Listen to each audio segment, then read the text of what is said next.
Idli hotel ಇರೋದು ನಮ್ಮ ಕರ್ನಾಟಕದ ಪಕ್ಕದಲ್ಲಿ ಇರುವ ಮಹಾರಾಷ್ಟ್ರ ರಾಜ್ಯದ ಸಾಂಗ್ಲಿ ನಗರದಲ್ಲೇ. ಸಾಂಗ್ಲಿ ಇರೋದು ಮಹಾರಾಷ್ಟ್ರ ಕರ್ನಾಟಕ ಬಾರ್ಡರ್ ನಲ್ಲೇ. ಈ ಸಾಂಗ್ಲಿ ನಗರದಲ್ಲಿ ನೆಲೆಸಿರುವ ನಮ್ಮ ಕರ್ನಾಟಕದ ತಿಮ್ಮಪ್ಪ ಶೆಟ್ಟಿ ಇವರ ಇಡ್ಲಿ ರುಚಿ ಸವಿಯಲು ಪ್ರಪಂಚಾದ್ಯಂತ ಜನಗಳು ಬರುತ್ತಾರೆ. ಇವರ ಇಡ್ಲಿ ರುಚಿ ಸವಿಯಲು ಬೆಂಗಳೂರು ಮತ್ತು ಹುಬ್ಳಿಯಿಂದ ಅತಿ ಹೆಚ್ಚು ಜನ ಬರುತ್ತಾರೆ.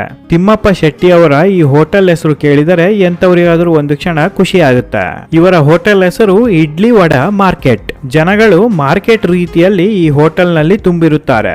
ಭಾರತ ದೇಶದಲ್ಲಿ ಲೋಟದ ಆಕಾರದ ಇಡ್ಲಿ ಶುರು ಮಾಡಿದ ಏಕೈಕ ವ್ಯಕ್ತಿ ಇವರು. ಸಾಂಗ್ಲಿಯಲ್ಲಿ ಇವರನ್ನು ಇಡ್ಲಿ ಸಾಹುಕಾರ ಎಂದೇ ಕರೆಯುತ್ತಾರೆ. ಪ್ರತಿದಿನ ಬೆಳಗಿನ ಜಾವ 4:30ಕ್ಕೆ ಅಂಗಡಿ ತೆರೆಯುತ್ತೆ, ಮಧ್ಯರಾತ್ರಿ 11:30ಕ್ಕೆ ಅಂಗಡಿ ಮುಚ್ಚಲಾಗುತ್ತೆ. ಸ್ನೇಹಿತರೆ, 40,000 ಇಡ್ಲಿ, 20,000 ವಡ ಒಂದೇ ದಿನದಲ್ಲಿ ಮಾರಾಟ ಆಗುತ್ತೆ. ಒಂದು ಇಡ್ಲಿ 6 ರೂಪಾಯಿ, ಒಂದು ವಡ 10 ರೂಪಾಯಿ. ಒಂದು ಸಲ ನೀವೇ ಲೆಕ್ಕ ಹಾಕಿ ವೀಕ್ಷಕರೇ, ಒಂದು ದಿನಕ್ಕೆ ಎಷ್ಟು ಸಂಪಾದನೆ ಆಗುತ್ತಿದೆ.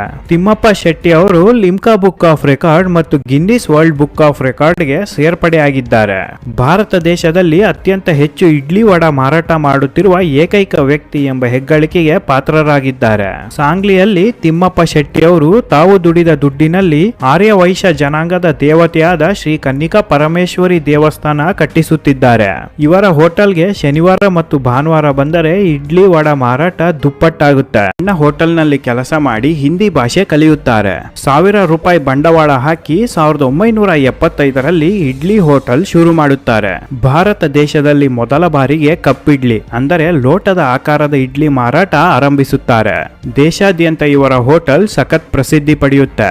ಈ ಲೋಟದ ಆಕಾರದ ಇಡ್ಲಿಗೆ ಪೇಟೆಂಟ್ ರೈಟ್ಸ್ ತೆಗೆದುಕೊಳ್ಳುತ್ತಾರೆ. ಭಾರತದಲ್ಲಿ ಇಡ್ಲಿಗೆ ಪೇಟೆಂಟ್ ತೆಗೆದುಕೊಂಡ ಮೊದಲ ವ್ಯಕ್ತಿ.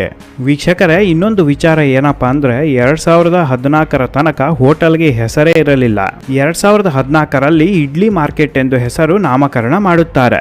ಇವರು ಮಾಡುವ ಕಪ್ ಇಡ್ಲಿಗೆ ಪೇಟೆಂಟ್ ಇರುವ ಕಾರಣ ಭಾರತದಲ್ಲೇ ಈ ಇಡ್ಲಿ ಮತ್ಯಾರು ಮಾಡುವಂತಿಲ್ಲ. ವೀಕ್ಷಕರೇ, ನೀವು ಒಂದು ಸಲ ಈ ಹೋಟೆಲ್ಗೆ ಹೋಗಿ ಇಡ್ಲಿ ರುಚಿ ಸವಿದು ಬನ್ನಿ.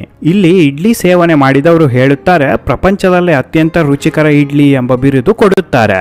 ವೀಕ್ಷಕರೇ, ನಿಮಗೆ